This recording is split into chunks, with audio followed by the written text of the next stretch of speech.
Bienvenue chers internautes ci seen émission sama santé tey nag s'intéresse à la drépanocytose bu ñu nee drépanocytose rek suñu xel day dem ci drépanocytaires yi waxtaanee ñoom naka la ñuy dundee en cette période de pandémie naka loolu lan moo tax ñu nekk couche vulnérable loolu yëpp dinañ ko waxtaanee ak li nga xamante ne moo di journée mondiale de la drépanocytose bi ñu génn le 19 bi passé dinañ ko waxtaanee ki nga xamante ne moo di président association des drépanocytaires du Sénégal di Magueye Ndiaye ñu koy dalal sëñ bi Ndiaye ñu ngi lay nuyu. maa ngi leen di fay di nuyuwaale tamit seen internet yëpp di leen dalal ma nit ndax defe naa ne man ngeen fekk si donc dal leen jàmm. et di leen remercier tamit ci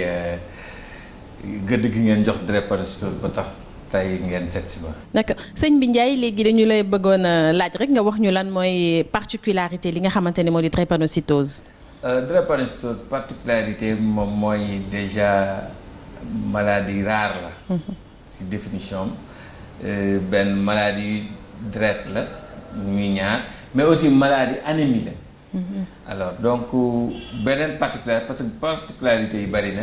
mais ci ñetti yooyu rek mënoon na moom laa la mën a tënkal maladie rare la sinon ñeenteel bi mooy maladie douloureuse la. particularité moom mooy tamit du xëy na feebar bi nga xam ne mën ngaa toog moom te kenn du koy wala yooyu feebar bu métti la bu rare la mais aussi feebaru anémie la te feebaru deret la.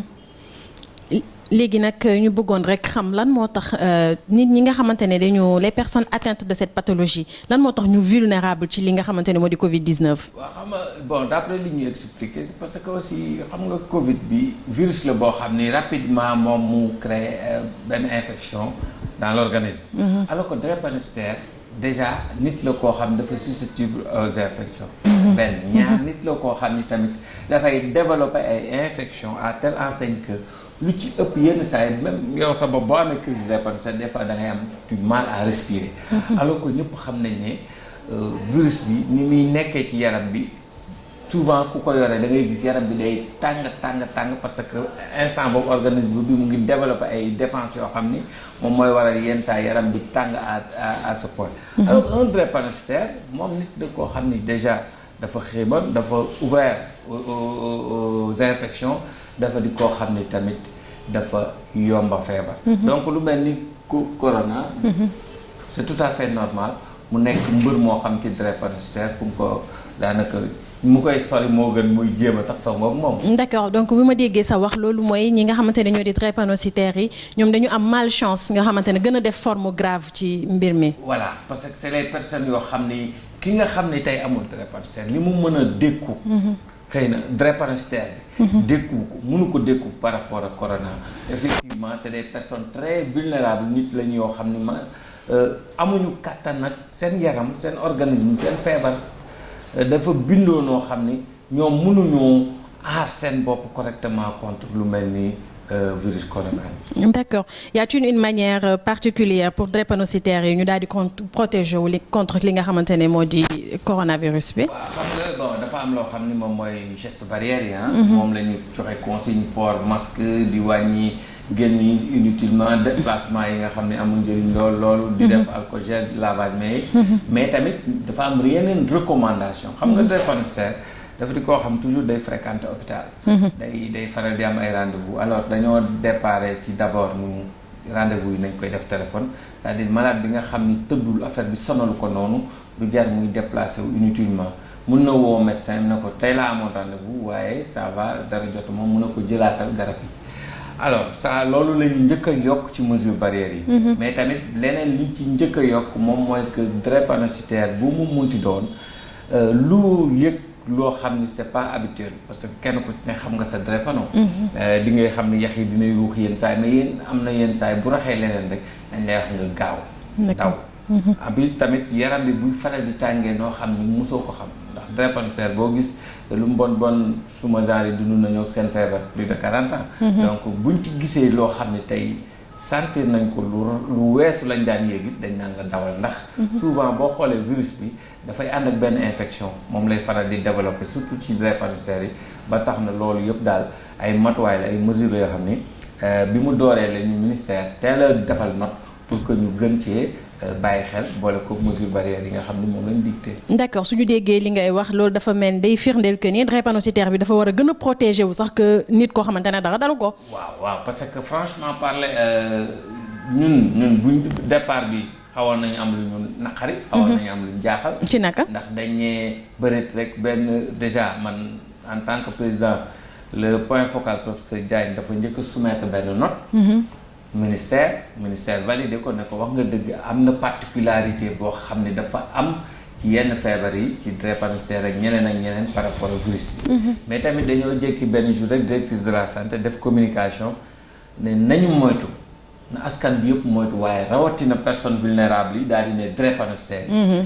jour boobu drépano yu bari jug nañ fëgg suñu dënn waaw lu tax mu wax ni loolu pourquoi mu ñuy joxoj mais au fil du temps comprendre nañ ne. c'est parce que dafa bëgg ñun mu weesoo matuwaay yi nga xam ne moom la ñu dikkal askan bi yëpp ñun dañoo war a gën a bàyyi xel ci ñun ci suñu bopp. parce que tamit loolu day tax nit ñi prudent. donc yéen da ngeen foogoon ni lañ leen stigmatiser. très bien en fait loolu dañuy teg stigmatisation am na peut-être pas ci communication bi. peut-être dinañ ci yegg mais xam nga aussi dafa neexul. askan bi ni mu toll ak li fiy feebar yëpp. ñu tudd la. sans pour autant nga comprendre. man personnellement man looloo mooy man la sam bopp man la njëkk a déranger. ndax dama ne mais pourquoi kii mu ñuy cité di ñu seppi ci biir nit ñi comme si ñun dañu war a dee suba. et puis malheureusement heure boobu tamit malade drépanocytaire yu bari noonu lañ ko comprendre c'est-à-dire dañ ma ne waa président kii lu tax mu ñuy tudd kon ça veut dire que am na lu ñuy nëbb. mais leen non peut-être joxoñ nañu mais je pense que c'est par prudence et puis bu ñuy dem di gën a avancer. feebar bi di gën a law ñuy gën a comprendre des fois ñu gis ne ñi ci gaañu ay mag lañ. mais saa ñu déggee jeune rek dañ ne mais est-ce que du jeune boobu dafa am lu mu rax. alors si lañ nag commencé ñun suñu bopp de rééduquer parce que xam nga communication des fois dafa am communication yoo xam balaa nga koo gën a mën a doxee. nga dal. mais ñi tamit neexul tamit ñuy waxi corona di lim liste ba caag rek ñu tudd sa feebar. te bàyyi yeneen feebar yi donc bon. te am na yeneen feebar chronique yi ko gën a kii. bien sûr pourquoi mu taamu woon ci ñun donc question yi wala yoo xam ne tax nañ ko. incompréhension la woon. par la suite vraiment on a compris. on a compris que il fallait peut-être des fois communication day heurter nit ñi. mais des fois aussi au fil du temps nit ñi fi mu ne nii accepté nañ ne ñun. kii kat li mu doon wax lu am la. effectivement ñun nañu moo tax souvent dama ko daan naan dañ naan apprenez à vivre avec le virus. ma ne non les drépanocytaires ils n'apprennent pas du tout à vivre avec le virus. ils apprennent à éviter le virus. ñun moom jéemuñu sax dund ak moom dañu koy moytu le maximum possible. ci loolu sax laay ñëw gis nañ ni que ni actuellement lépp bàyyandiku na. comme ni nga ko waxee apprenons à vivre avec le virus ñu ñaa ngi mbedd bi dafa mel ni feebar amul te pourtant cas yaa ngi gën a yokk cas grave yi di yokk décès yi di yokk yow en tant que drépanocytaire di président association bi tamit ban appel ngay lancé. mais avant tout man dama lay expliquer benn fait parce que man banlieue laa dëkk damay jël carte transport samedi dama xëy fii damay liggéey si. banlieue Guédiawaye ba Fann ma gis oto lëmm lu mat 8 personnes kenn takku ci masque j'ai été très très surpris parce que doon naa dégg ñu ne y a un relâchement mais comme que damay teel a xëy fajar gi du may peut-être gis yenn yi alors mais samedi bi may ñëw comme que vers 11h la je me suis rendu compte que effectivement y a un relâchement mais man suma problème moom mooy nu ñu war a def fi mu ne ba nit ñi delluwaat ci ragal parce que dafa mel ni xaw ma qu'est-ce qui s'est passé à un moment donné rek dañ ne mais et puis corona juguwu fi mais du ñu rey wala dafa am ñu muy rey am ñu muy bàyyi bon man nag ñun nag ci la ñu gën a bàyyi xel suñu bopp ñun en tant que drépano parce que aussi dañoo am benn système de communication boo xam moo ñu permettre ñu véhiculer message yi parce que dafa am loo xam ni moom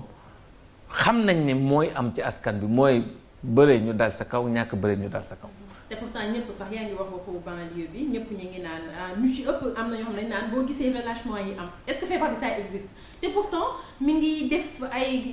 loraange ba tey. mais ma ne la man sama koñ pratiquement c'est atroce yow man ragal naa ne dañuy dem ba à un moment donné ñiy sol masque ñoom la ñuy xoolee comme ay étrangers parce que man personnellement. li ñuy wax maa ngi koy dégg dañ naan non day liggéey hôpital moo tax bàyyi leen ko mu comporté woon noonu alors que c'est pas ça c'est parce que je sais que ñun ñoo war a protéger suñu bopp mais constat la général su ma sañoon le message que j'aurais dit ko lancer askan bi mooy nañu protéger wu ngir ñi nga xam ngir ñu mel ni ñun ngir personne vulnérable bi ak personne âgée yi man su ma amoon fi mu ne nii message bu may faral di lancer avec le ministère ou avec l'État dama leen naan protégez-vous pour sauver vraiment la vie des personnes âgées et des personnes vulnérables parce que au moins xëy na loolu nit ñi dina tax ñu xam ni ñoom mën na am ñu mën a jàmmarloog virus bi mais bu ñu xalaatee ne am na ñoo xam ni tey mënuñu ko c'est comme le sang rek boo nee donner du sang pour sauver des vies c'est parce que xam nga ne yow mun nga am wér-wér joxe mais am na koo xam ni mu ngi ko soxla donc peut-être mun nañoo joxe message boobu il faut se protéger ou bien porter juste le masque pour vraiment protéger les personnes vulnérables parce que franchement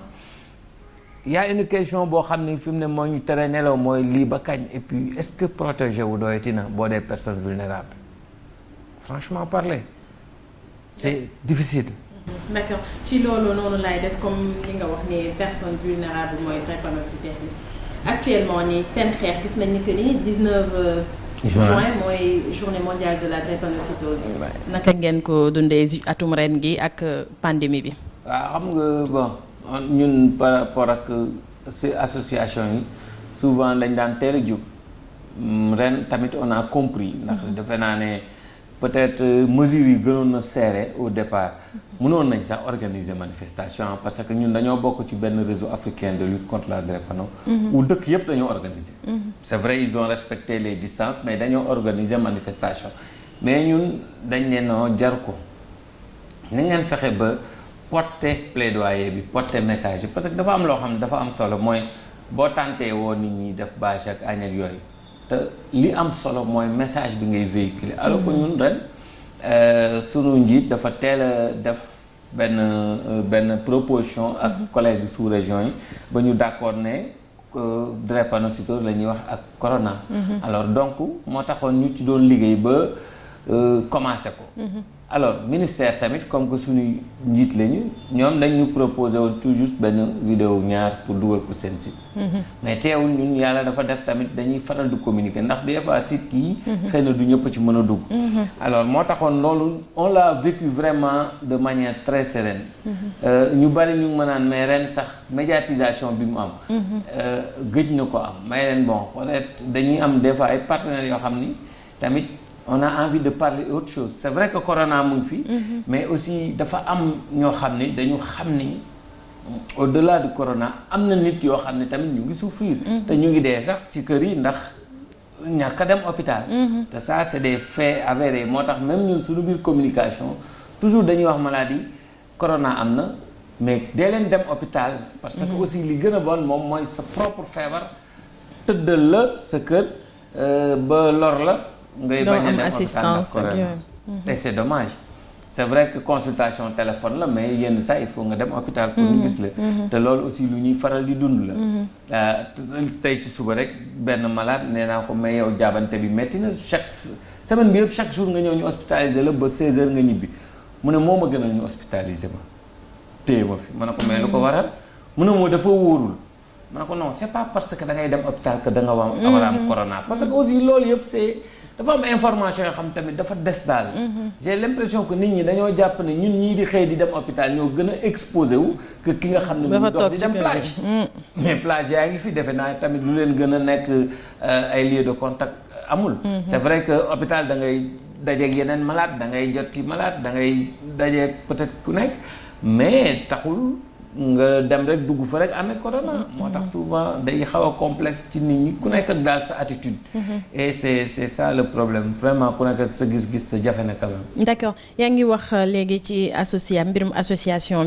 association bi ñan ñoo ci nekk AS yi la SS yi la wala SC yi la wala ñëpp la boole. waaw xam nga association sénégalaise de lutte donc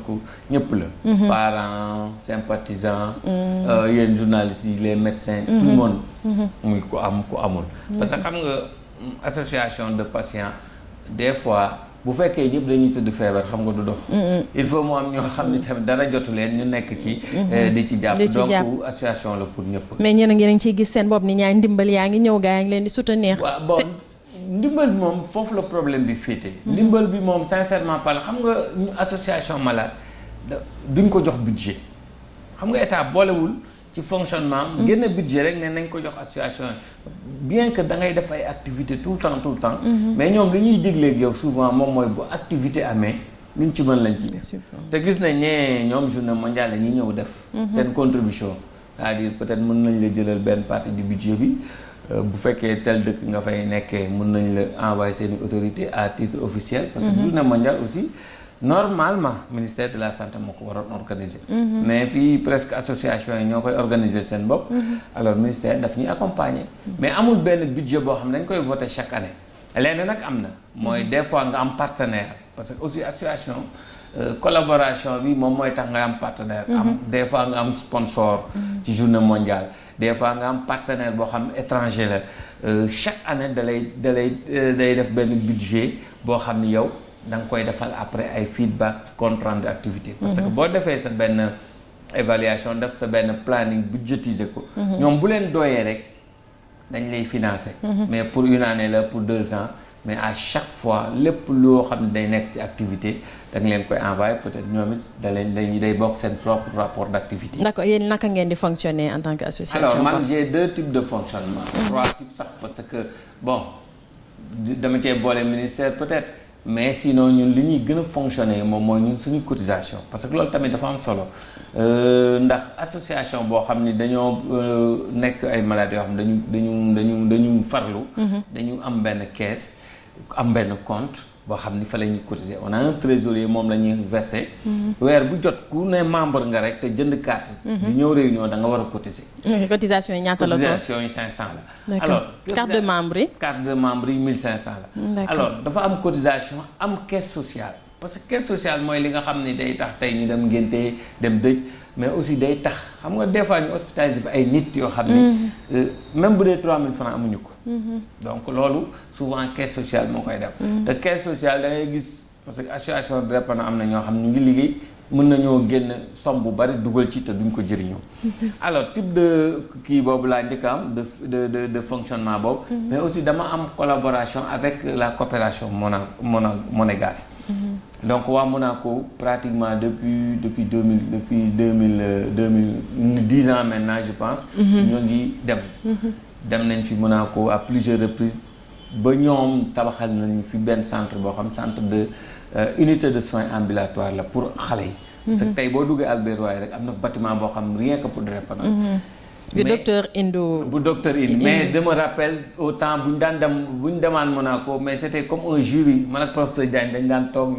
ñoom bailleurs yi jàkkaarloog ñun ku nekk di plaider di joxe say argument alors à telle enseigne que bâtiment boobu ñun c'est une fierté parce que on xam nañ ne dañ cee dugal suñu bopp ba mu jur lool mais nag depuis tamit bi mu amee parce que bâtiment tamit dañ koy suuxat dañ koy dundal dafa am ay activités purement cliniques mais man it bi activité clinique yi démarré dama leen ne bindaat projet ne leen pour ñu nit association bi gën a accompagner activité clinique bi dañu bëgg a def ay activités d'information et de sensibilisation IECC alors léegi man dama demoon ba chaque mois dama doon ñëw dajeeg maladie ñu def counseling waxtaan xam nga drépanocytose wala maladie chronique des fois nit ñi duñ ko comprendre dañuy bëgg ko am expérience nga toog mais aussi dama daan permettre may inviter ay spécialistes ay psychologue ay ñoo xam ni consultation maladie yenn saa ay ophtalmologue yoo xam ni dañ lay permettre ñu waxtaan ak yow ci infection yi nga xam ni c'est lié à la drépanocytose donc man loolu bi ma ko proposé ci cadre projet boobu mais ñoom it ils se sont dit mais tiens lii tamit dafa nuroo projet bi et puis dafay am importance te loolu dafa may permettre man fi mu ne chaque mois damay am rapport nouveau cas yi ndax fi mu ne nii implant liggéey bi ñu fay liggéey tax na nouveau cas yi chaque fois dañ may bindal ne ma mois bi tant de nouveau cas am na ñooñu aussitôt da nga leen di contacter xamal leen association am na xamal leen ne yenn jafe-jafe yi ñu ngi fii nekk ak ñoom ànd ak ñoom seen waat bon sinon troisième fonctionnement bi mooy peut-être bu ministère ministère sur autorité de tutelle la mais tamit ñoom seen accompagnement dafa des waaw nañ ko wax rek dafa des non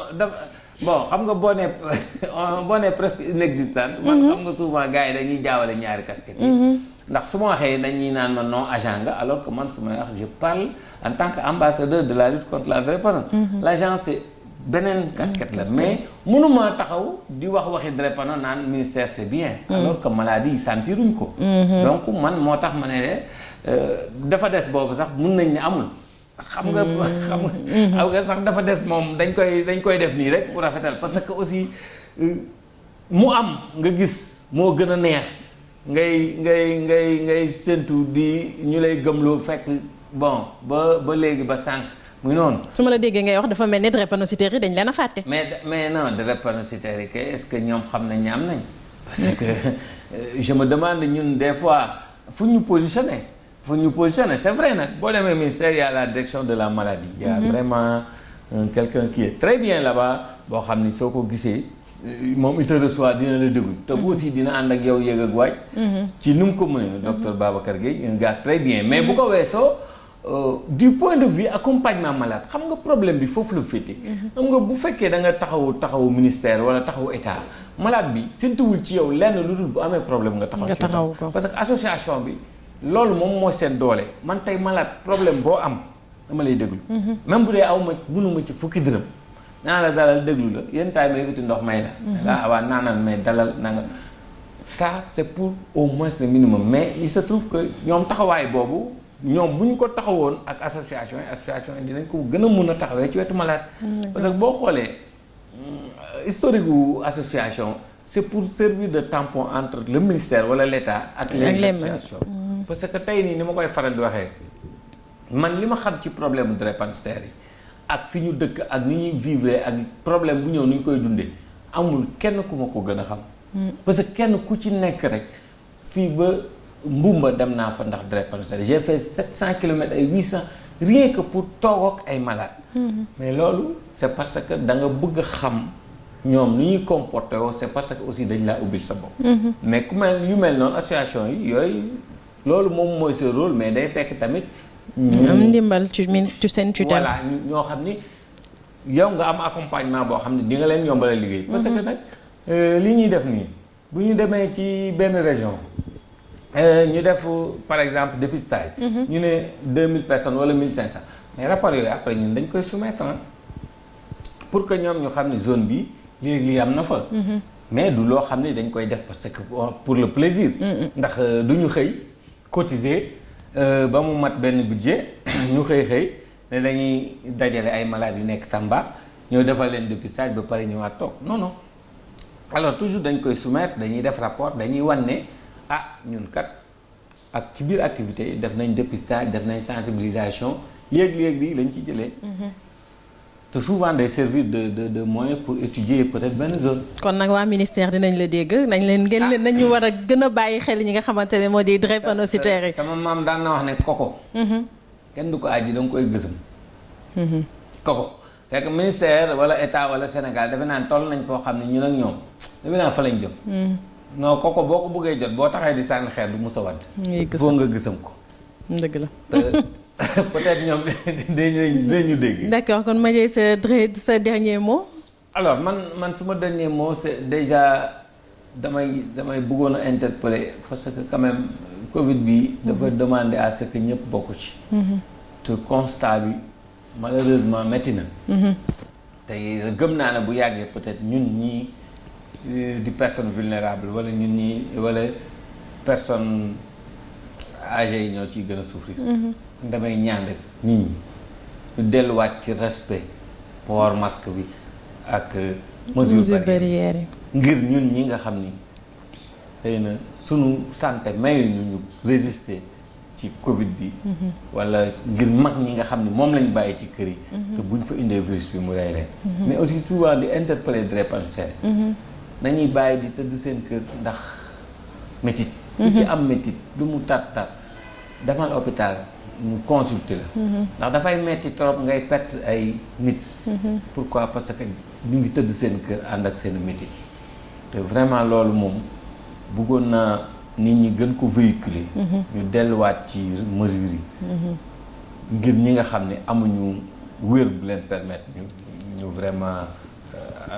jàmmaarloog virus. D'accord. Chers internautes li lañ leen indiloon tey ci seen émission Sama Santé ñu dalaloon ki nga xamante ne moo di Magueye Ndiaye du président association drépanocytaires yi